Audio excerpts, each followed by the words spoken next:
Hello बच्चों, चलिए प्रश्न को देखते हैं। प्रश्न है निम्नलिखित समीकरणों को वज्र गुणा विधि से हल कीजिए। समीकरण निकाय है x बटा a घटाव y बटा b बराबर 0। दूसरी समीकरण है ax योग by बराबर a का वर्ग योग b का वर्ग। प्रश्न को हल करने से पहले जो इसकी मुख्य अवधारणा है उस पर विचार करेंगे। तो इस प्रश्न के लिए जो मुख्य अवधारणा है वह हो जाएगी दो चरों के रैखिक समीकरण। अर्थात हम यहाँ पर यह देखेंगे कि दो चरों के रैखिक समीकरण क्या होते हैं। तो वे समीकरण जो ax योग by योग c बराबर 0 के रूप के हों, दो चरों के रैखिक समीकरण कहलाते हैं। समीकरण दी गई है x बटा a घटाव y बटा b बराबर 0। इस समीकरण को हल करेंगे तो प्राप्त होगा xb घटाव ya बराबर 0। दूसरी समीकरण है ax योग by बराबर a का वर्ग योग b का वर्ग। अब इन दोनों समीकरणों की यदि हम इस समीकरण से तुलना करेंगे तो हमें प्राप्त होगा a1 का मान b1 का मान प्राप्त होगा ऋणात्मक a, c1 का मान प्राप्त होगा 0, a2 का मान प्राप्त होगा a, b2 का मान प्राप्त होगा b, c2 का मान प्राप्त होगा ऋणात्मक a का वर्ग योग b का वर्ग। क्योंकि हमने इस समीकरण की इन दोनों समीकरणों से तुलना की है, तो इस समीकरण से यदि तुलना करते हैं तो हमारे पास यह द्वितीय समीकरण है, इसे नाम देंगे प्रथम, और यह होगी द्वितीय। द्वितीय है तो यहाँ पर जो a b व c है, यहाँ पर क्या माना है हमने, यहाँ पर 2 माना है। अब इन्हें हल करना है किससे, वज्र गुणा विधि से।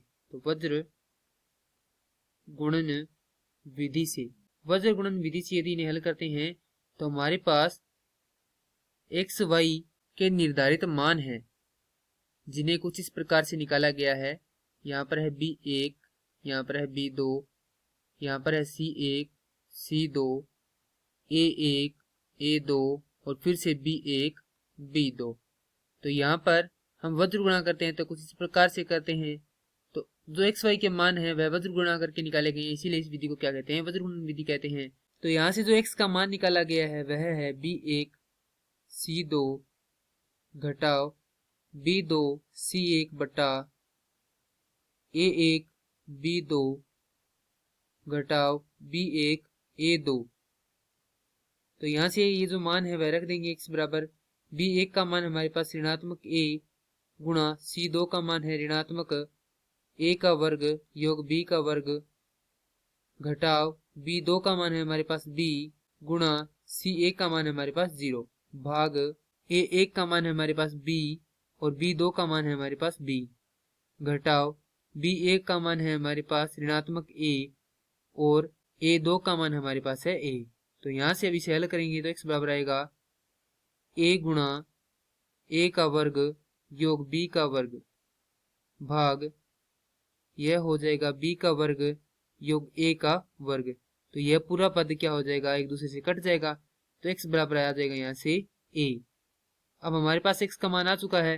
अब हम किसका मान निकालेंगे, y का मान निकालेंगे। तो y बराबर होता है, जो इस सूत्र से मान निकाला गया y का वह है c1 a2 घटाव c2 a1 बटा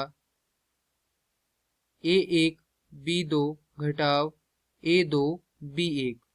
तो y बराबर हम मान रखेंगे c1 का मान है 0, तो यह पूरा पद क्या हो जाएगा, 0 हो जाएगा, चाहे इसकी गुणा में क्या हो, कुछ भी हो। घटाव c2 का मान है ऋणात्मक a का वर्ग योग b का वर्ग गुणा a1 का मान है हमारे पास b भाग a1 का हमारे पास मान है b गुणा b2 का मान है b घटाव a2 का मान है ऋणात्मक a, माफ कीजिए b1 का मान है हमारे पास ऋणात्मक a और a2 का मान है a।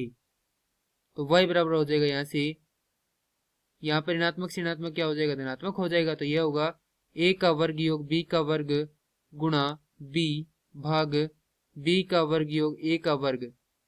तो यहाँ से ये दोनों पद आपस में कट जाएंगे और y का मान आ जाएगा यहाँ से b। और यही क्या है, इस समीकरण के हल है। मैं आशा करता हूँ कि यह प्रश्न आपको समझ में आया होगा। धन्यवाद।